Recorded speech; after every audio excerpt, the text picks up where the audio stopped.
team, welcome to video number 2, packing for your carry-on. So as you can see, I have a roller bag here. You don't need necessarily an expensive roller bag. This particular bag was acquired at a garage sale for $5 from some friends of mine, and basically it has everything that I needed to do. It does have wheels versus a backpack. I see a lot of people carrying backpacks. I prefer to use a roller bag. So let us walk through the different pockets on this roller bag. So what I want to show you here are the different pockets that I keep and the things that I keep.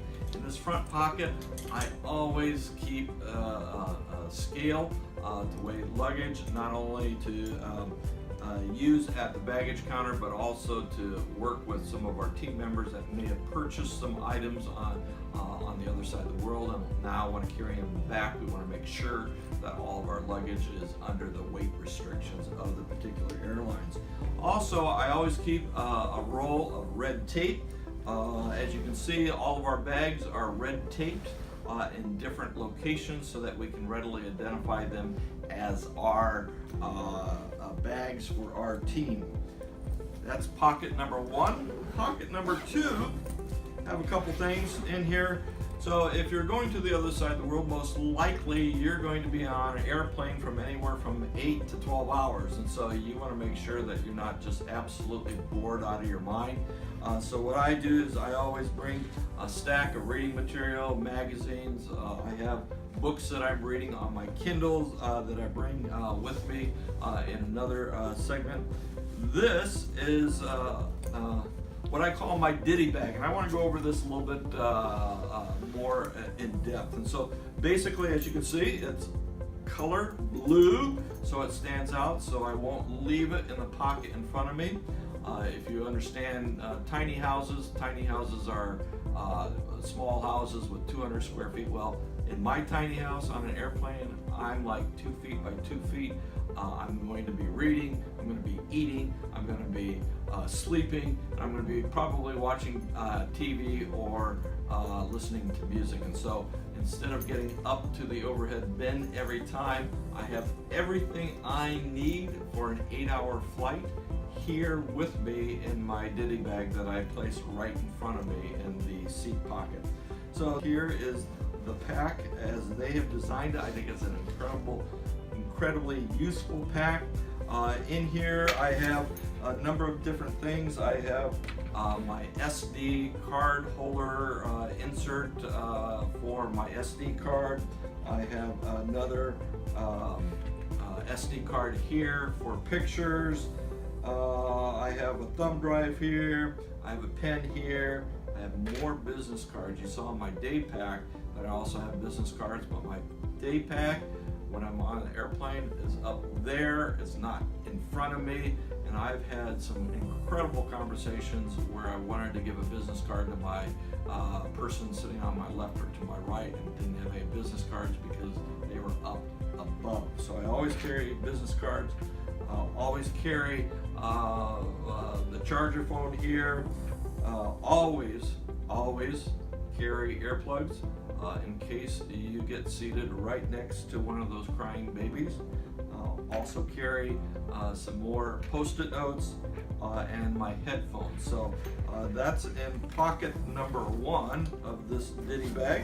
And in pocket number 2, we have some more fun stuff. So this, I believe, is a must. These are wet ones. You can get these at any stores. I use these extensively for when I sit down. First thing I do when I sit down in an airplane, I pull one of these out and I wipe down the screen. I pull down the tray in front of me, wipe it down, and pull, and basically I'm cleaning my tiny house because if you ever understand how dirty those planes can be, you will make sure that you clean your area every time you sit down because they don't get clean. I've just recently started carrying these masks. There's a lot of junk going around out there. Last trip I sat next to a really sick man, and so I don't need to carry anything back with me back home, so I will, if I'm sitting around anybody that I feel is very sick, I will pull one of these out and put it on. This is kind of a trick little thing. This is obviously an extension, but it's got 4 different charging mechanisms that you can use, inserts I guess, that you can use instead of carrying a bunch of wires. It reduced this, I found on Amazon, so you can find that as well. Always in my ditty bag carry one of these with me. Always carry some gum for when I would like some gum, and that's about it on this. And so I always keep this in the very first pocket of my carry-on bag, so when I sit down I just pull this out, put it in my tray holder in front of me, and I'm set for the trip. Now also, if you can see, I also have this attachment right here.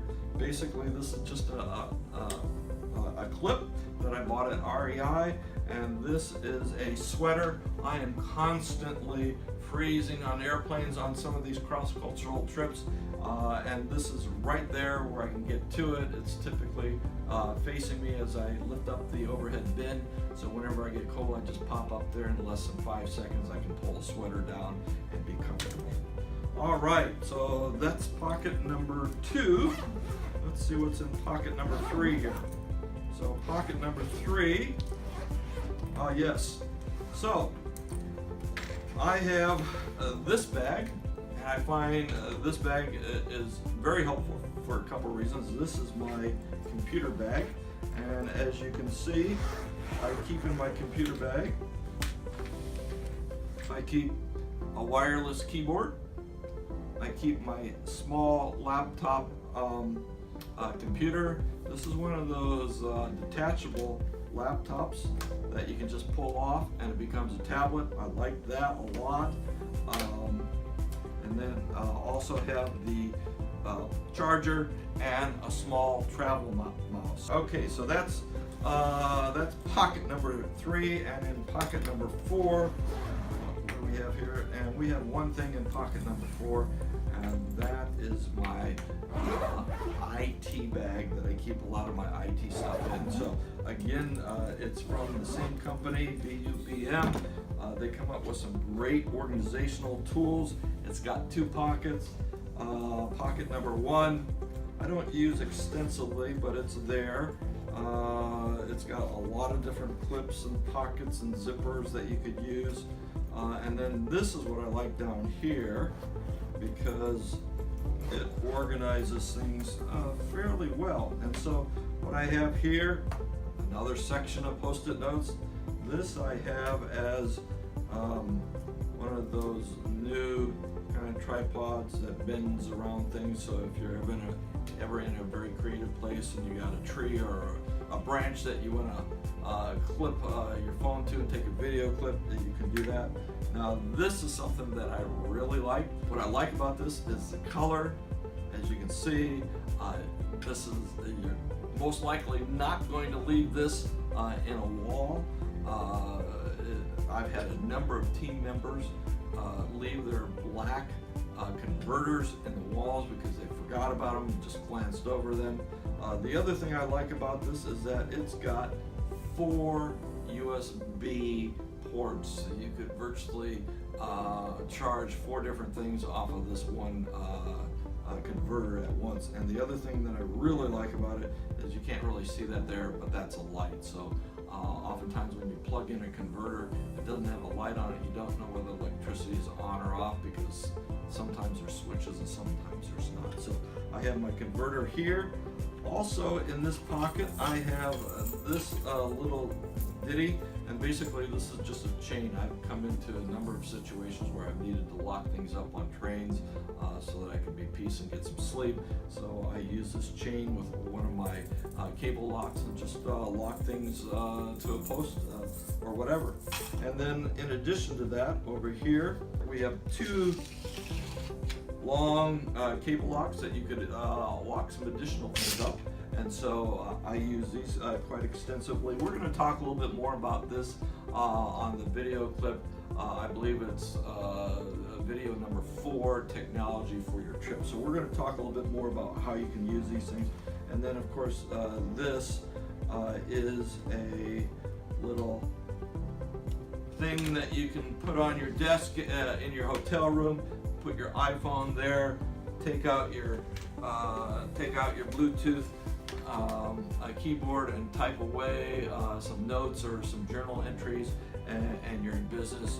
So anyway, that is our IT bag that I do carry, and I do carry it on in my carry-on bag.